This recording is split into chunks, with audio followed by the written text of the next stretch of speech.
Hello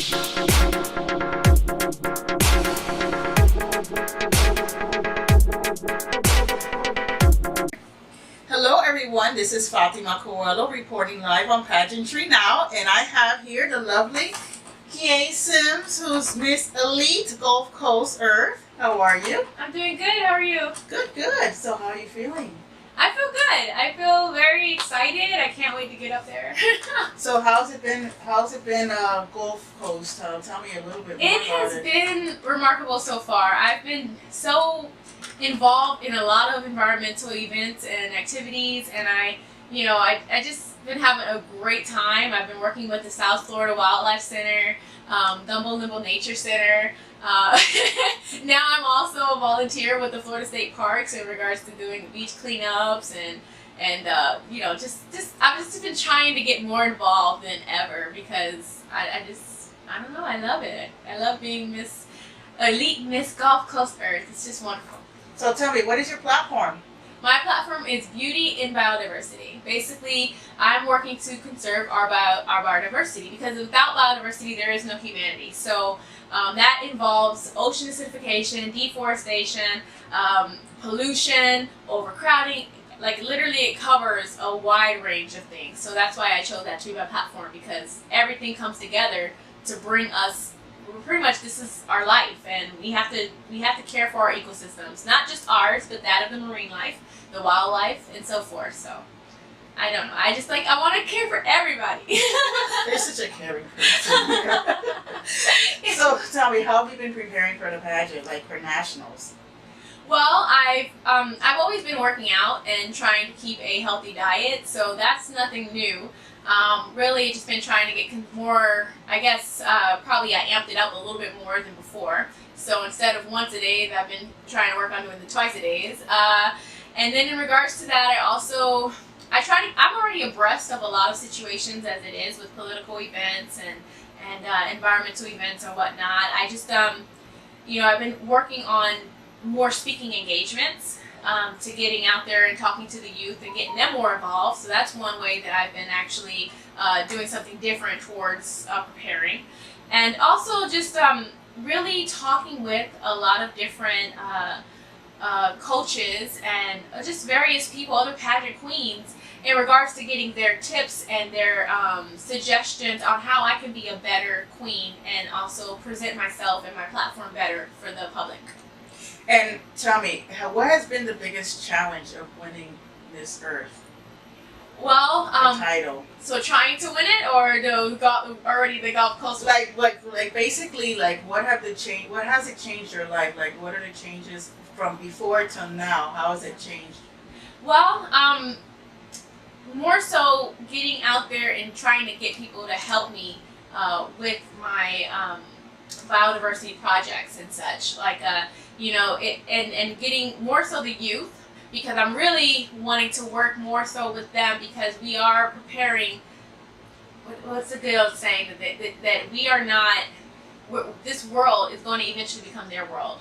So so if we can get them involved in helping us preserve it, then they will be able to inherit it, and then their children, their grandchildren, and so forth. So.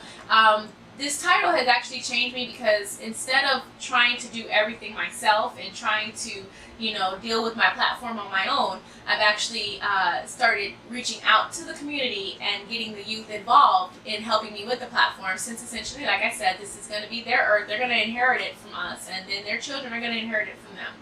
So it's pretty much like you're mentoring and giving like a lead path so that they'll learn and they'll take it on. Right, by doing the speaking engagements and such that I've been doing. And so, yeah. And then also another way that this has changed me is in regards to, I have been getting more involved with the various organizations that deal with environment protection around the Gulf Coast and Florida, and, also trying to reach outside of Florida as well.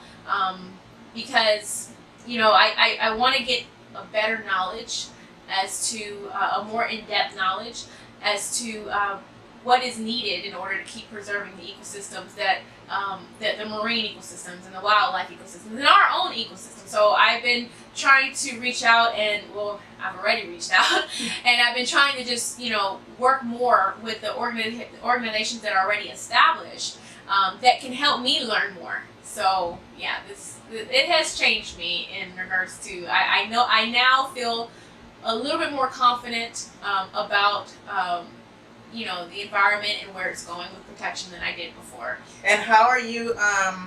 What are you looking forward to now for nationals? Because you're leaving like really soon to Washington D.C. So, I mean, is this your first time going to Washington D.C.? Well, I used to live in Washington D.C. before because I'm a military brat. My dad was a Marine, or is a retired Marine. Once a Marine, always a Marine. And I'm in the Air Force too. I'm in the Marine, military too. So I'm in the Air Force, and so I did live on Bowling Air Force Base. Well, back when it was Bowling Air Force Base. So I have lived there for about a couple years before, but.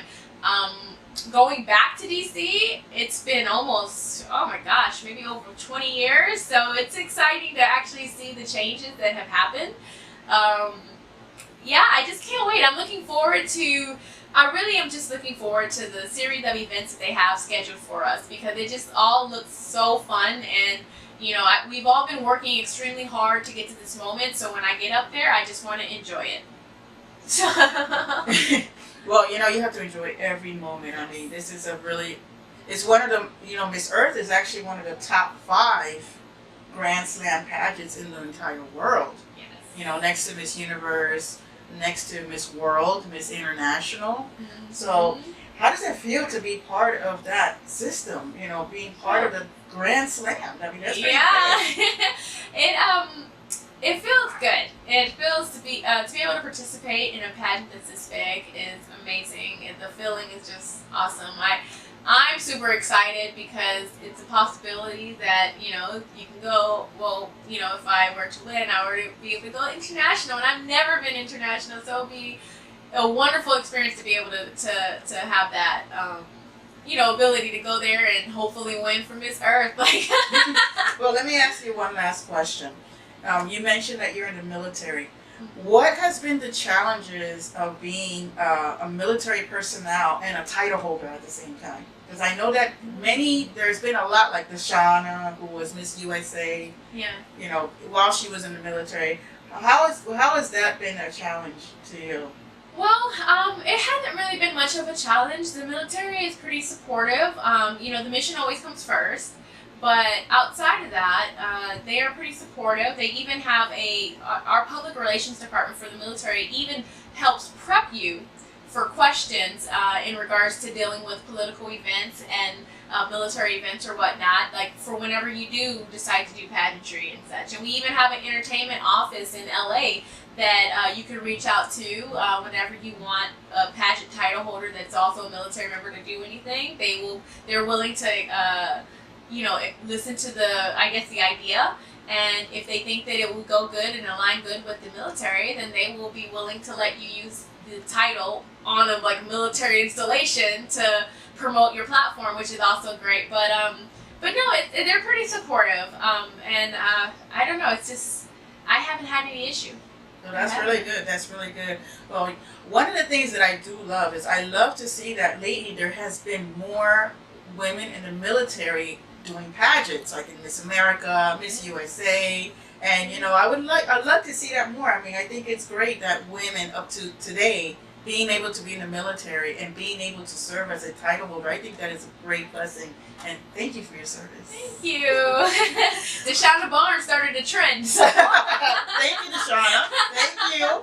Because I think of what it was before was that a lot of us wasn't sure if how accepting the pageantry world will be of a military member doing pageantry, because we don't, we all know the strains that are put on military members in regards to whenever it comes to deployments and mission and such. But I guess we just needed to see that someone take a chance and go out there and be able to make it work, and she proved that it can work, and it's kind of opened up the floodgates. Now we're like, yeah, and she did amazing. I mean, we can do it.